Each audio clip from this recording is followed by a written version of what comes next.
Hi there, dear loving soul. Welcome back to part 2 of the video series on sleep-time healing and healing in particular chakras. This is all going to be very much focused on the chakras, which are obviously energy centers or focal points within the human body that is associated with a bunch of different spiritual or metaphysical beliefs or traditions and customs. Now, what I wanted to talk about is very much focusing on one of the Holy Trinity of Love elements, which is thinking love. I usually go for thinking love, speaking love, and doing love, but this one is very much all about the thinking love part, which is what I do before I fall asleep.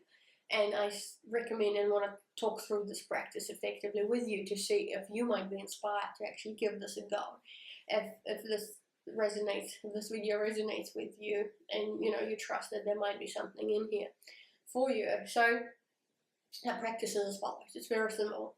So before you go to sleep, there's a variety of things that you can choose to do, and I choose to connect with the energy of the spirit world.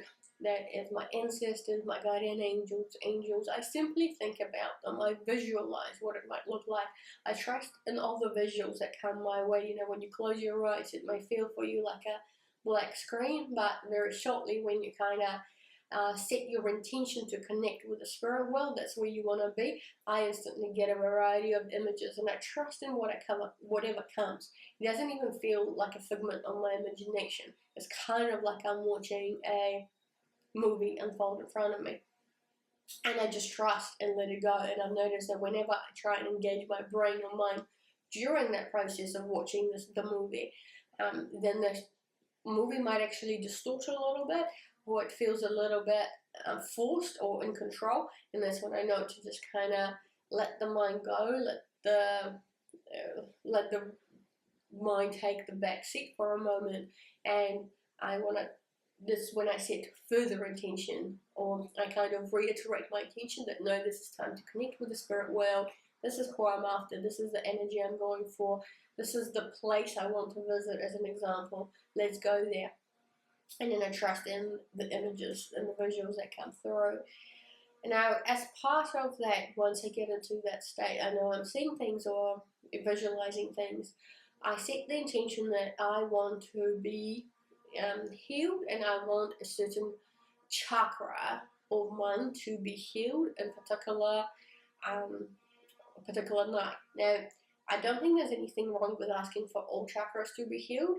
I haven't tried that because I found that specifying a particular chakra or targeting, addressing one of the chakras will be helpful. And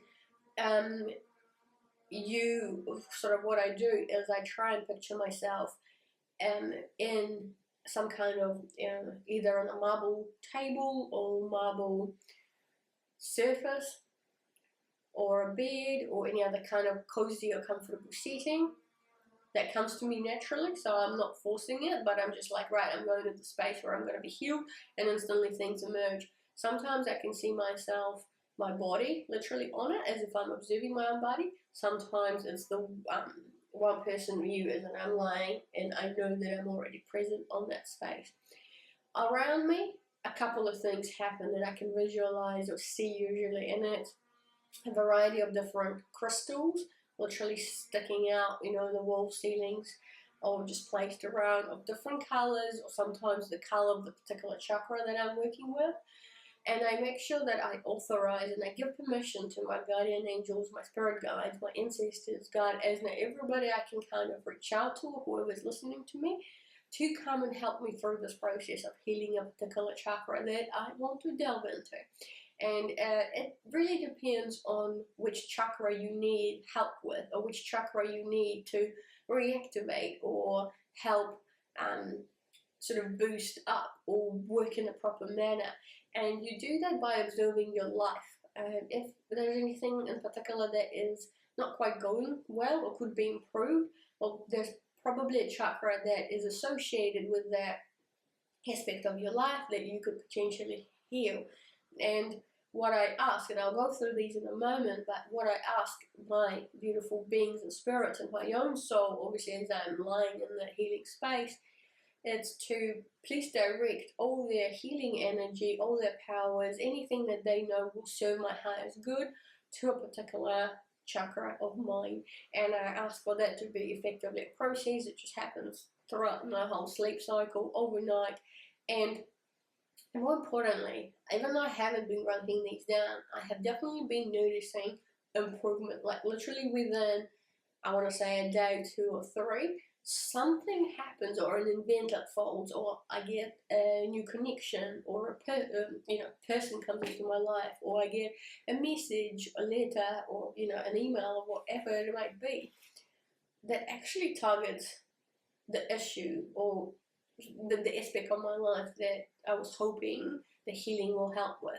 And the more I've been noticing that, the more it's become like more vibrant and more prevalent and more of a confirmation, I guess, for me, that this really does work. And the more you practice it, there are as many days as there are many nights, right, that you can practice this literally every single night.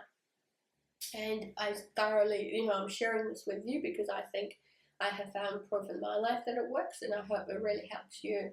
And so if we just go through the chakras, apologies for those who may be aware or have really good understanding and knowledge about chakras, but I appreciate some of you might not know, and I'm just going to talk briefly about these because I trust that you're independent and intelligent beings. You can Google these things or conduct research yourself if you want some deeper knowledge as to each one of these. So the root chakra, which is located at the base of the spine, is usually denoted or represented in the color red, and it represents your foundation and the stability of any particular individual. So it's responsible for issues such as survival, security, basic needs, and when it's balanced, it promotes feelings of security, grounding, and stability. So for me, this is very much the root chakra represents very much earthly things, the earthly domain, material things, stability, money perhaps, finances, your home, your sense of belonging, and your sense of grounding. So that's just something that I resonate with. Your sacral chakra, which is the next one up, is positioned just below your navel, and it's associated with color orange, which is, you can see it's starting to look like a rainbow, right? Red, orange.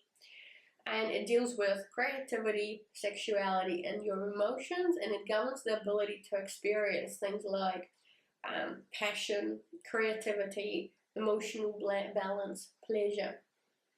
And if we talk about the next one up, which is just located in the upper abdomen, that's your solar plexus, which is usually represented with the color yellow, and is related to personal power, self-esteem, confidence. So it's very that I am what I am, my self-esteem, my confidence, what I'm like, my personal power. And to do, of course, with your self-worth, how you perceive yourself, how you think of yourself, and obviously your own identity. Now the heart chakra, obviously where your heart is, it's actually denoted with color green, just so you know, obviously in the center of your chest. Obviously it's to do with your love, relationships, partnerships, your compassion, empathy for others, and it governs the ability to give and receive love and to maintain healthy emotional connections. And I just want to stop for a moment just to remind everybody that in my world, and I truly believe this thing, the organ of heart actually represents the bridge between your physical body and your spiritual body. So it's very powerful, and obviously if we are light and love, and that's what I mentioned at the beginning in part 1, that's what we inherently are as a spirit, and having that connection in your heart, this is the organ that represents love and the power of love, the energy of love, then you know where your true essence, kind of the source of your true essence, where it's located, literally, physically. Now, I've noticed that I may have forgotten to turn these around my hourglass, so bear with me, please. Now, if we go on to the next chakra, which is your throat chakra, now that's usually typically all about your self-expression, your voice, color blue comes into mind, and then that's what is usually depicted. Obviously, we use a lot of our voice to communicate, to speak, and hopefully speak love if you follow this channel, and to speak one's truth, and hopefully with some kind of clarity, clarity of communication, and effective communication, of course. Now then we go up here, which is your third eye, position between the eyebrows, and it's obviously, sorry, not obvious, but it's typically portrayed in like a deep blue or navy indigo color scheme, and it is associated with intuition, perception, and insight, and believed to provide heightened awareness and spiritual insight. So, when I was mentioning before about the actual practice of me connecting with the place where I want to be healing my chakras during my sleep time, and visualizing the beings, visualizing my ancestors and other loved ones in that space with me. A lot of the time, I truly believe that's me. My eyes are closed, but I get the movie running because of my activated third eye chakra. And so the visions and that spiritual messages on that side, that's your third eye pretty much doing its thing. And then we've got the crown chakra, and that's to do with at the top of your head. I see kind of like a halo kind of positioning, typically represented by color violet or actually white. Now I'm more of a believer that's more of violet, purple, because that's the shadows of the rainbow, or different frequencies of the rainbow. Whereas the white, for me, white represents the light itself completely, that then breaks down into the variety of frequencies. That's just my personal belief, but you believe what you feel is the truth. Now it's linked to spiritual connection, enlightenment, and universal consciousness, so going back to that universal law that we're all spiritual beings and we're one web, we're of connections, and consciousness flows through everything and everyone, and perhaps the crown chakra is a representation of that universal consciousness that you can tap into if you want to be able to receive some responses and answers on that, like a universal collective consciousness space. And it is considered the gateway for higher states of awareness, of course, because of, the spiritual connection and enlightenment. Now, it is true, the reason I think healing, sleeptime healing and focusing on your chakras, hence the subject matter of this video is important, is because I think balancing and aligning your chakras actually helps with your balance of the 4 elements of you that make you, which I believe is your physical body, mental body, emotional, and your spiritual. And as a result of that, you will have a more perhaps life fulfilling experiences. You will feel general well-being, more high frequency emotions, love, happiness, joy, positivity, and there are a variety of practices that can obviously help. Now comment down below if you're aware of any kind of practices that help you with activating your chakras, clearing your chakra, cleansing them, reactivating. Tell us more about what you do, how you practice that, if that resonates with you, or if this is the first time you're hearing of chakras, or this particular practice that I talked about, which is nighttime healing, sleeptime healing. Please comment down below. That would be very helpful to hear from you. But some of the examples include energy healing, meditation, yoga practices, or just simply being mindful. I think those are just some common examples of what one can do in order to work with your chakras and activate them, balance them out. I obviously am explaining sometimes that it's something that could be done at night just before you go to sleep, in order to take advantage of that whole time when your body is resting, in order to activate your spiritual body, your spiritual self, and connect it with the spirit world, in order to help you deal and activate your chakras, heal them, cleanse them out, whatever aspect of your life needs a little bit of assistance with. Now, so once again, going back to the universal law number 3 I discussed in part 1, the rainbow, so the colors of the rainbow, that's what the chakras are, right? Going from red, I'll just repeat: red, root chakra; orange, sacral chakra; yellow, solar plexus; green, heart chakra; blue, throat chakra; indigo, the blue is your third eye; and lastly, we've got the violet or purple, which is your crown chakra.